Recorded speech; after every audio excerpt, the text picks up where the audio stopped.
Confirmed na po, wala pong polvoron video. Dahil nagsalita na yung pinaka-witness ni Maharlika, itong si Jonathan Morales, at siya mismo ang nagsabi na walang polvoron video. Although, meron daw polvoron pictures. Pero bago po tayo magpatuloy, syempre shoutout po muna tayo sa ating mga mahal na taga-subaybay na hindi po nagsasawang umantabay sa ating munting channel.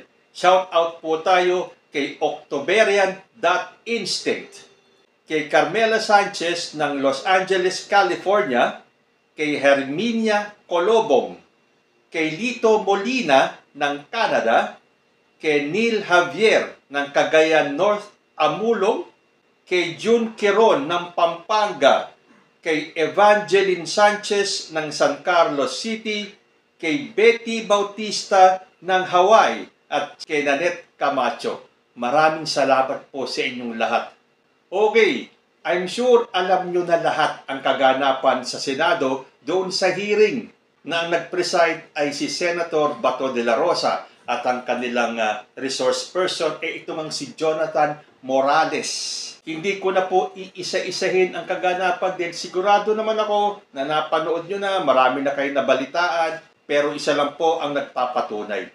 Wala pong saysay itong si Jonathan Morales at pawang walang katotohanan yung kanyang mga sinasabi. Kung napanood nyo, malalaman at malalaman ninyo na gawa-gawa lang po lahat ng kanyang sinabi dyan sa Senado.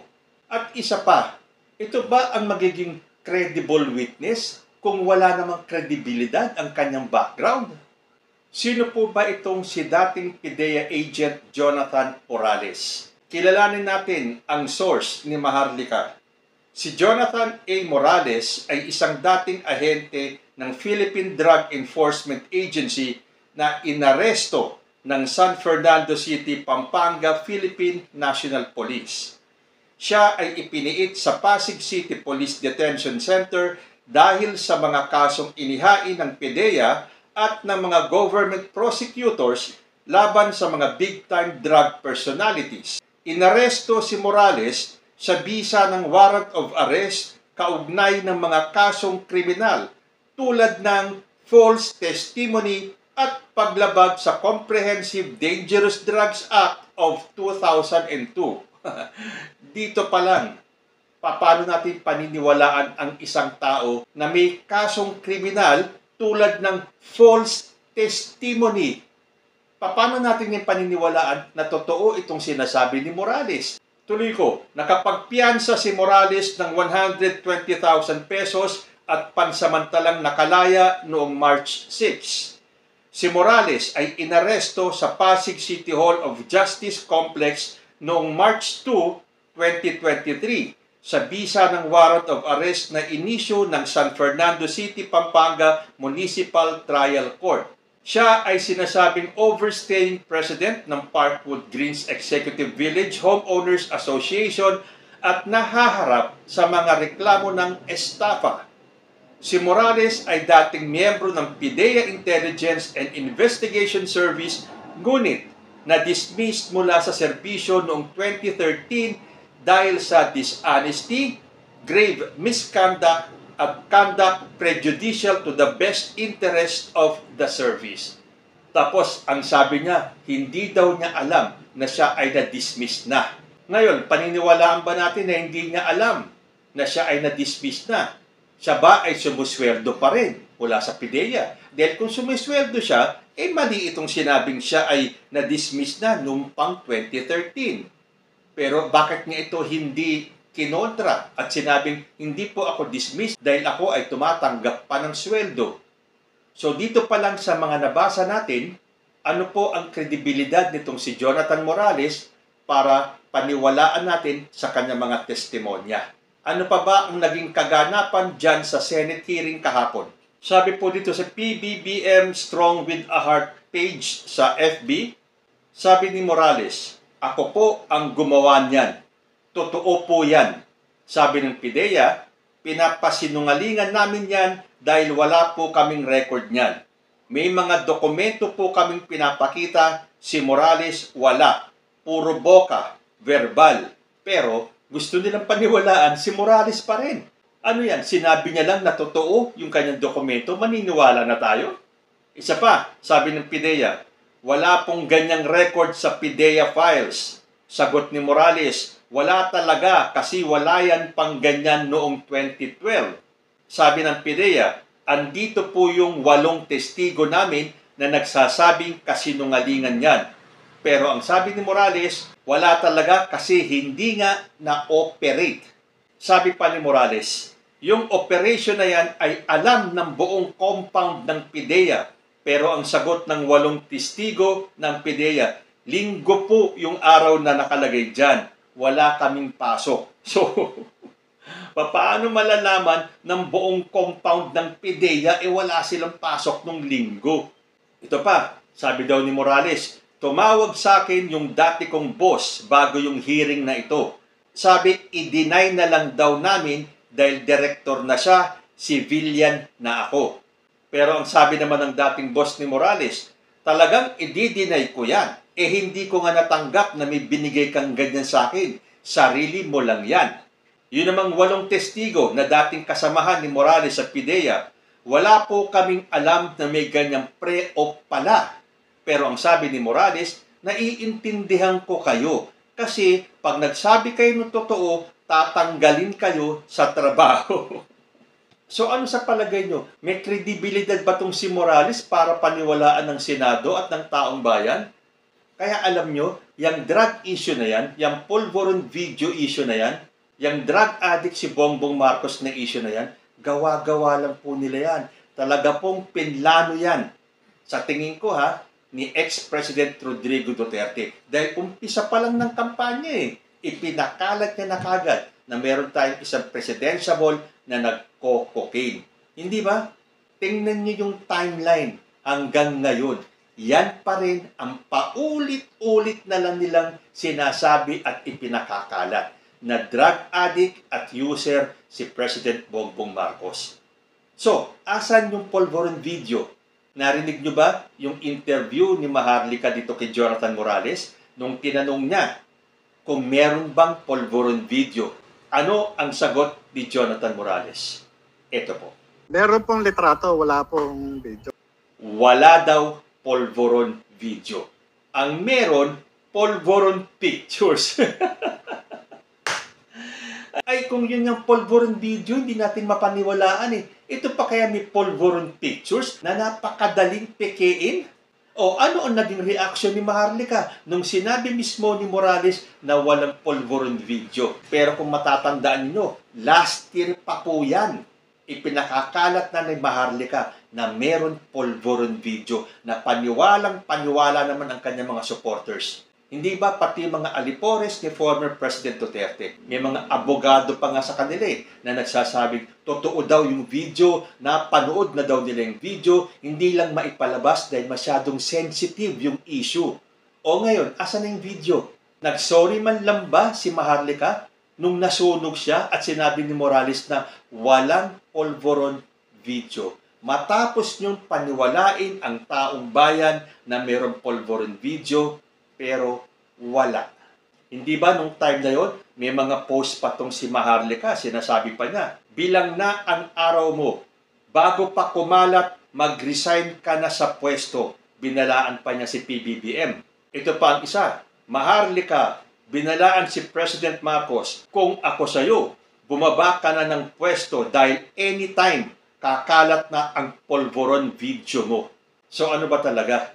May Polvoron video ba o wala? Kahit na si former President Duterte na ang sabi, walang Polvoron video dahil kung meron yan, matagal na po yan na inilabas at ginamit na yan panlaban kay Bongbong Marcos. Dapat nung panahon pa ni late President Noynoy Aquino, ginamit niya na yan para dikdikin si Bongbong Marcos. So kung meron yan, hindi na magtatagal yan, hindi na aabot ng 2024 yan.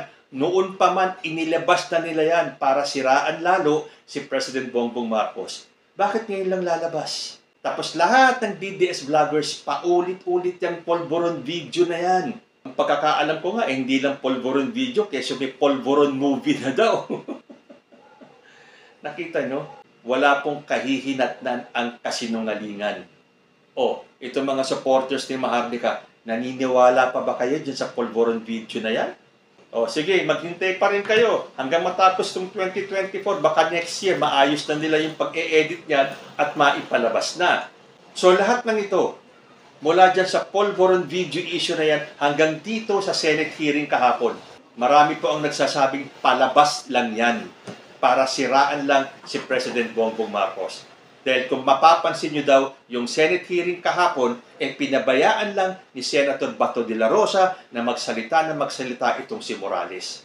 To the point na sinabi pa niya na kung sakaling may mangyari sa kanya, may magpatumba sa kanya, isa lang daw ang dapat sisihin. At yan ay si President Bongbong Marcos. So ngayon, ang daming hindi umaayon at hindi nagustuhan yung ginawa ni Senator Bato de la Rosa. Pero mayroon din mga DDS na kesyo nagalit din daw kay De La Rosa dahil parang pinagtatanggol pa ni De La Rosa itong si PBBM.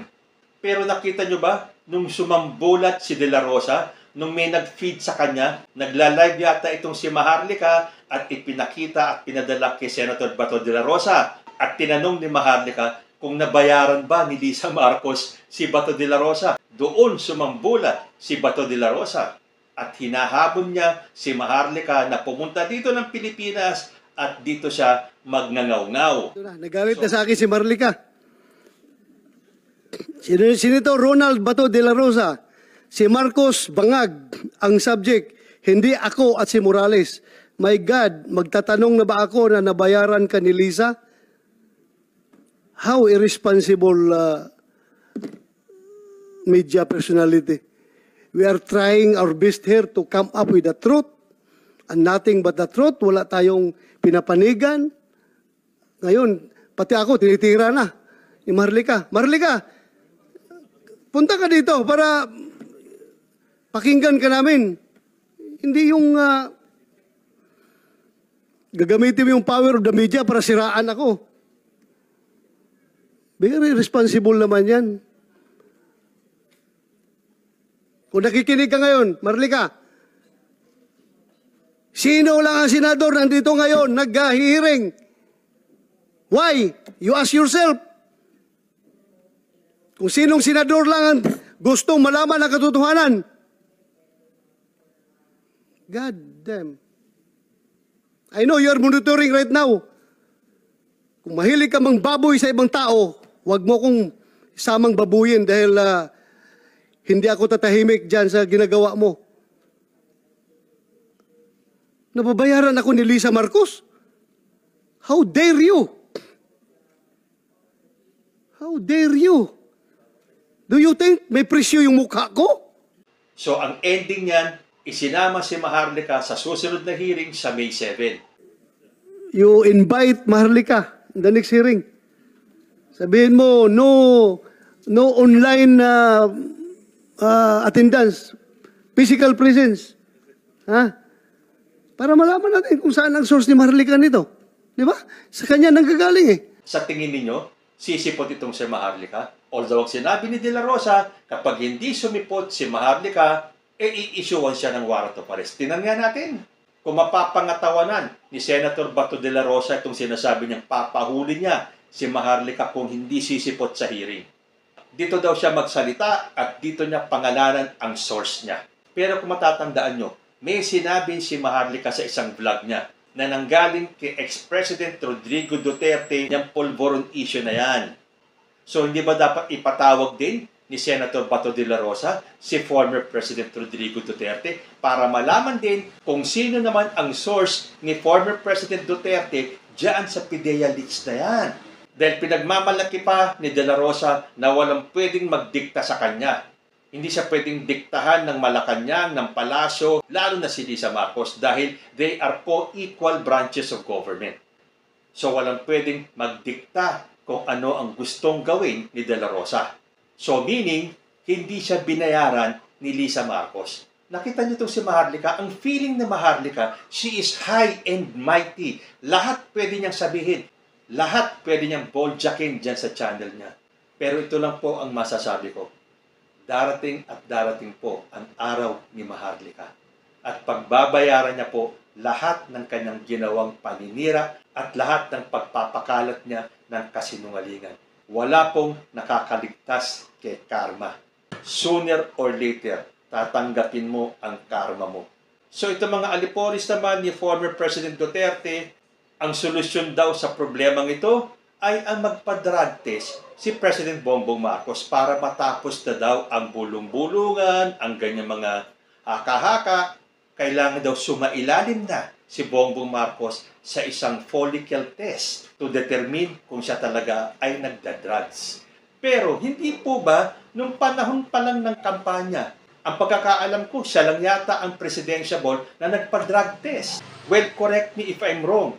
Kung noon, pinaniwalaan nila ang drug test ni President Bongbong Marcos, isa na dyan si Vic Rodriguez. Ngayon, hindi na totoo, hindi na credible yung drug test. Gusto nyo ulitin ulit? Sino ba kayo para diktahan ng presidente? Nagpa-drug test na dati, negative ang resulta. Ngayon, gusto nyo na magpa-drug test. Ano yan? Gusto nyo araw-arawin ni President Bongbong na magpa-drug test? Pero, bakit nung panahon ni former President Duterte, iba naman ang kalakaran? Kasi nung time na yon, nung inamin ni former President na siya ay nagmamariwana, nagkaroon ng panawagan na magpa-drug test si former President Duterte. Ginawa po ba ni Rodrigo Duterte? Ayon po dito sa Inquirer.net dated August 16, 2018. Palace on Duterte drug test there. No one can order the president. Sabi naman sa isang balita, published December 6, 2018, Palace says, drug test not necessary for Duterte. There is no need for President Rodrigo Duterte to take a drug test even after he joked about using marijuana. O dito sabi, joke lang daw. Pero inamin ni Duterte na siya ay nagmamariwana. Sabi ni Presidential Spokesperson Salvador Panelo sa isang press conference, hindi kailangan. Dahil nung time na yon, diner po ni Senator Antonio Trillanes IV si Rodrigo Duterte na magpa-drug test. Ito naman ang sabi ni Harry Roque during that time, sagot niya sa hamon ni Senator Trillanes na magpa-drug test ang Pangulong Duterte. Sabi ni Harry Roque, pero ngayon po, hindi ko po alam kung anong sasabihin sa kanya other than ang presidente po ay halal ng bayan. Kung gusto pong magpa-drug test ni presidente, gagawin niya. Pero hindi po para utusan siya ng kahit sino. Oh, teka muna. Parang iba yata yung tono ng pananalita ni Panelo sa ni Harry Roque nung panahon na presidente si Rodrigo Duterte. Wala daw pwedeng mag-utos sa presidente na magpa-drug test. Kung gusto ng presidente, gagawin niya. Pero wala daw pwedeng mag-utos sa kanya kahit sino. Pero ngayon, kay President Bongbong Marcos, abay lahat sila sabay-sabay, in unison, magpa-drug test si President Bongbong Marcos para matapos at masolusyonan itong problemang ito. Akala ko ba kahit na sino, hindi pwedeng utusan ang presidente kung siya ay magpapa-drug test o hindi? Ah? Ano sabi mo, Harry Roque? Salvador Panelo? Vic Rodriguez? Kailangan magpa-drug test si President Bongbong Marcos dahil sabi ninyo, dahil utos ninyo, pero nung panahon ninyo, walang pwedeng mag-utos sa presidente na magpa-drug test siya kahit na sino. So, nakikita po natin ang double standard ng mga DDS na to. Itong sila Panelo, sila Vic Rodriguez, sila Harry Roque. Si Duterte hindi pwede magpa-drug test dahil siya ay halal ng bayan. Eh si Bongbong Marcos, hindi ba halal din ng bayan niya? So, ibig sabihin, wala din pwedeng mag-utos kay Bongbong Marcos kung siya man ay magpa-drug test o hindi. Eh, ginawa niya na yan eh. Before the elections ng 2022, nagpa-drug test siya. Ayaw niyo maniwala eh. Ang gusto niyo, paulit-ulit na lang. Just to suit your agenda. Dahil yun ang pinakakalat niyo para siraan si President Bongbong Marcos. Pero lagi ko pong sinasabi, hindi po magtatagumpay ang kasinungalingan laban sa katotohanan. Hirit naman ng iba. Ang dami nang naninira kay President Bongbong Marcos. Bakit pinababayaan lang ni PBBM na siya ay ginaganito ng mga kalaban? Pero alam ko kung anong isasagot ni President Bongbong Marcos. Hindi po kailangan yan. Dahil the truth will always prevail.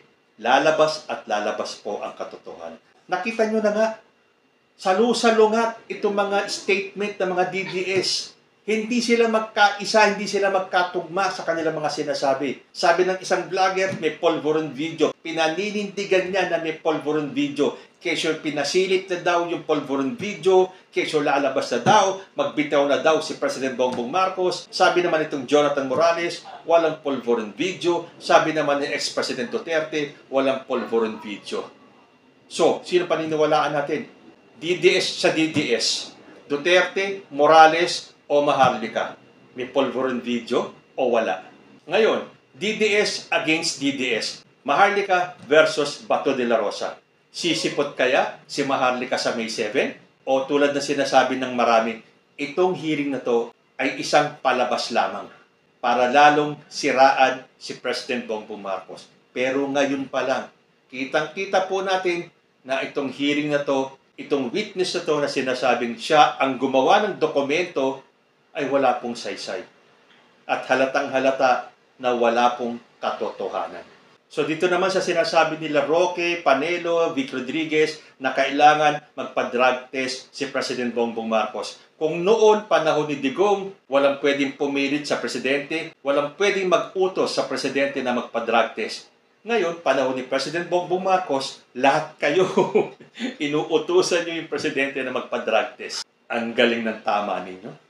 Sa susunod, mag-practice po kayo para maging credible naman yung mga sinasabi ninyo, para maging makatotohanan naman. Kasi ang kasinungalingan, mabubuko at mabubuko po na katang-isip lamang at gawa-gawa lang ng mga sinungaling para makapanira sa isang tao na hindi nila kayang buwagin. So ito siguro yung sinasabi ni Glenn Chong na Marcos Bridge is falling down, falling down, falling down. Marcos Bridge is falling down cause of Fierce Lady. Ito marahil ang paglabas ni Jonathan Morales. So sa tingin ninyo, magigiba nila ang Marcos Bridge? May kredibilidad ba itong si Jonathan Morales bilang witness dito sa drug issue kay President Bongbong Marcos? Sisipot kaya si Maharlika sa May 7? Sino po ba ang falling down na? Or ang tanong sino-sino po ba ang falling down na? Comment lang po down below at magbabalik po muli ang usapang ito mali. Diyos te Agnina.